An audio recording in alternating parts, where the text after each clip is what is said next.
Hello chess friends and welcome to Jozarov's chess channel and welcome to the life and chess games of Magnus Carlsen. So in this series we follow Magnus Carlsen's life, Magnus Carlsen's game through his career, and today we're going back into 2002 where Magnus Carlsen was only 11 years old. So today we see a game from this Gaustal tournament, which was I think a very important tournament in Magnus Carlsen's life because he had some success against some grandmasters for the first time in his life, so he managed to get a positive result against the top grandmaster from Greece, Halkias Stelios. So this game that I wanted to show you is also very important because Magnus Carlsen accepted a draw in a winning position, which is incredible I think, but he probably was a little bit too impressed by playing a grandmaster at the age of 11, but then he probably saw that he had really a completely winning position because it was very important maybe to recognize your own possibilities,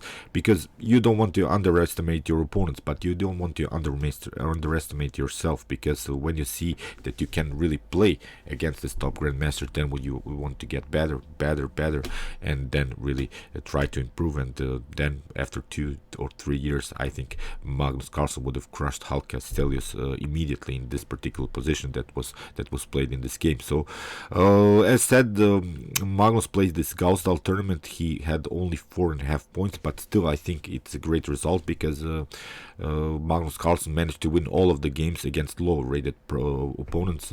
He lost only the games against much stronger opponents, so that's why he had I think a positive result, gained also some rating points, and at 2002 Magnus was around 2100 rated, so he faced now a shark which was 25 and 50 rated, so this Halkias Stelios from Greece. And this game is this Rubinstein variation. It's really a great Rubinstein that Magnus Carlsen has played here, simply relying on this pawns, on this space control that he has gained with this knight outpost. You'd see what's all about and how Magnus was very familiar with some great positional understanding in the middle game. So let's see the game. We have here d4 played by Halkias Stelios. We have e6, we have c4, and now f5. The Rubinstein Dutch system here, it's I think a great opening. There are really this, after knight on c3, this bishop on b4 ideas to make the spin, knight to f6, and then now knight to e4 is the main line. Here knight to f6, as said, we have h3, and now bishop to b4. Here Halkias Stelios plays a very aggressive line, but the problem is you cannot take immediately. It leads now into position which is simply better for white.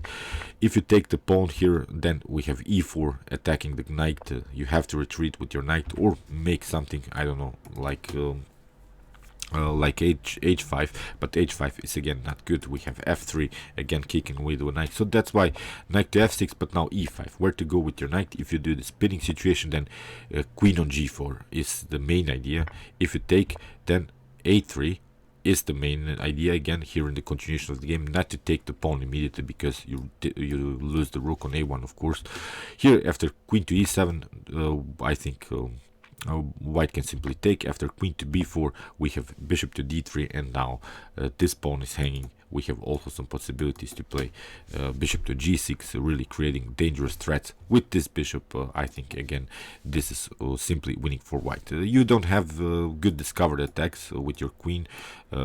White will always hide with the king on to f1, so that's why here it's again completely winning for white. So in the game after g4, Magnus played simply knight to e4, using his spinning idea. Here queen to d3, and now b6.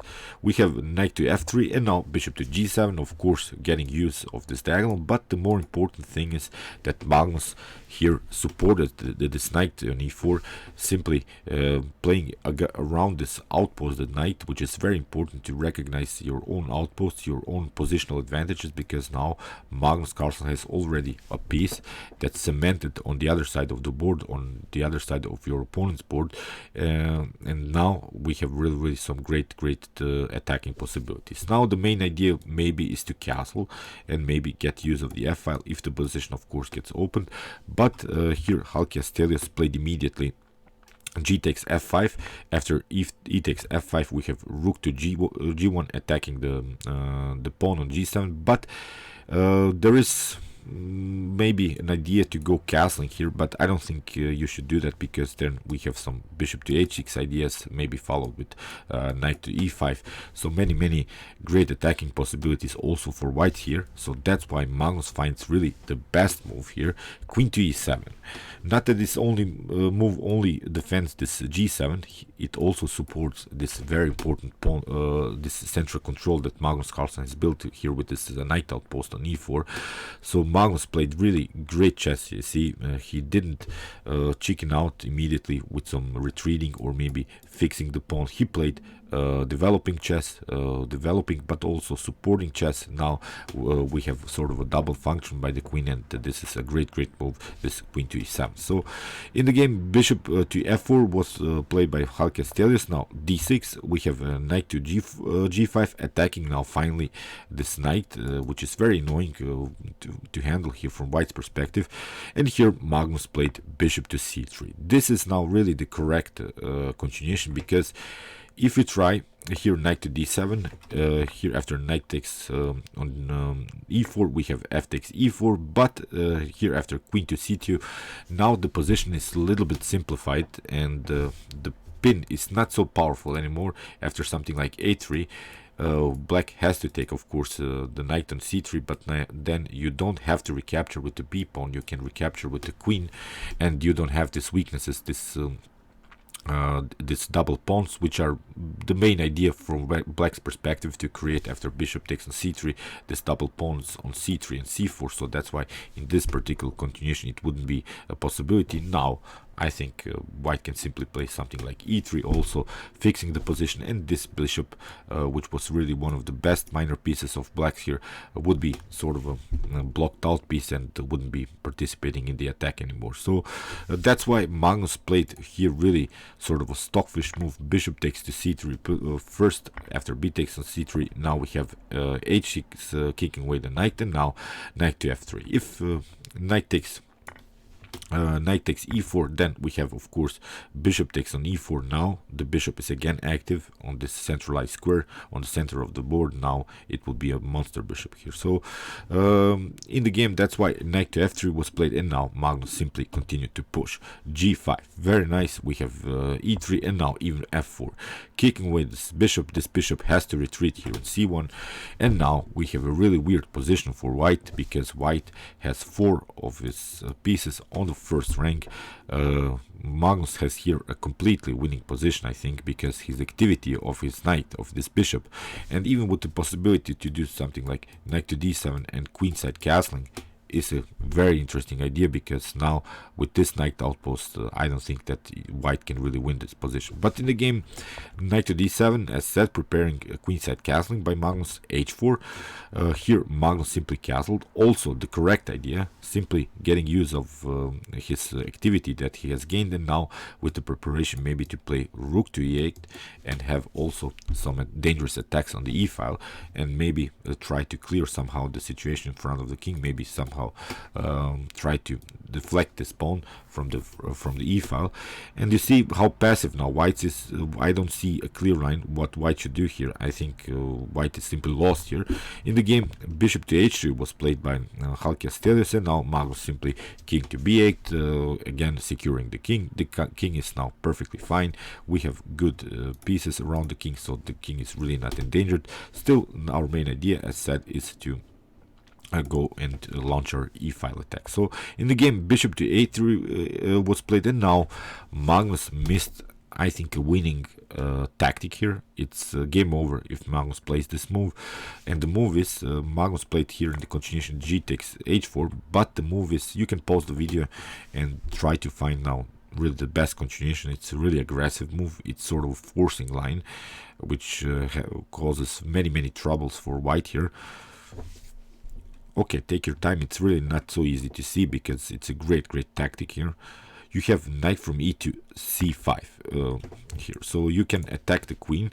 If d takes c5, then we can reload again, taking with the knight. But the problem about the position is, if you move something like queen to c2, then we can take simply this on this knight, and you cannot take because of the pin by the queen on the king. So that's why you would be forced to do again bishop takes c5. But now after d takes c5, now again the queen cannot participate in the defense on the third rank. Again the queen is out, the queen cannot defend this knight to f3. So that's why white would be forced to play something like knight to d4. But now rook to e8. As I said, this is the main idea.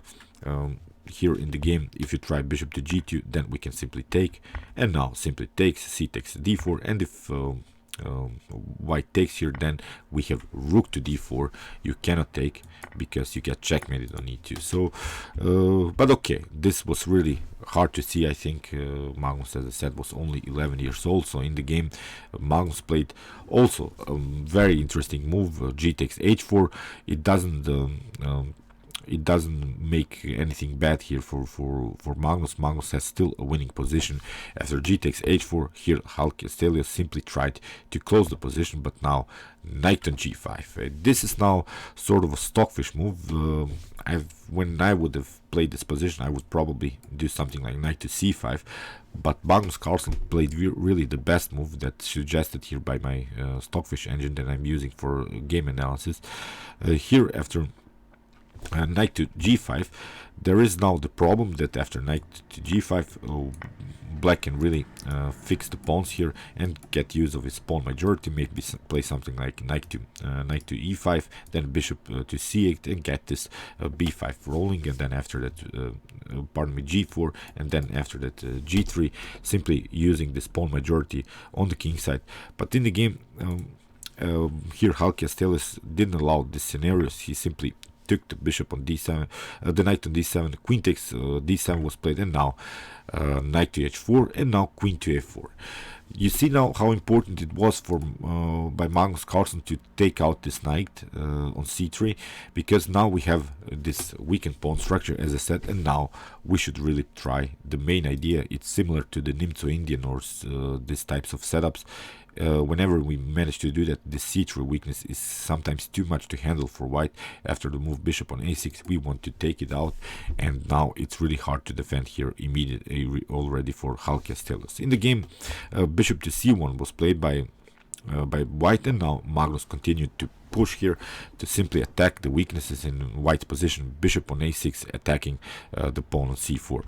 In the game, rook to g4 was played, and this is now this moment in which Halki offered Magnus Carlsen a draw, and Magnus Carlsen accepted, but Magnus has really here a winning position, because there is one problem in white position, which Magnus Carlsen probably couldn't calculate till the end. But here is the problem, that you are still with the king in the center, and here the best move is to play rook to f8. It's really hard to see because we want to maybe open the position somehow here with the move f3, but now still we want to of course take this pawn on c4.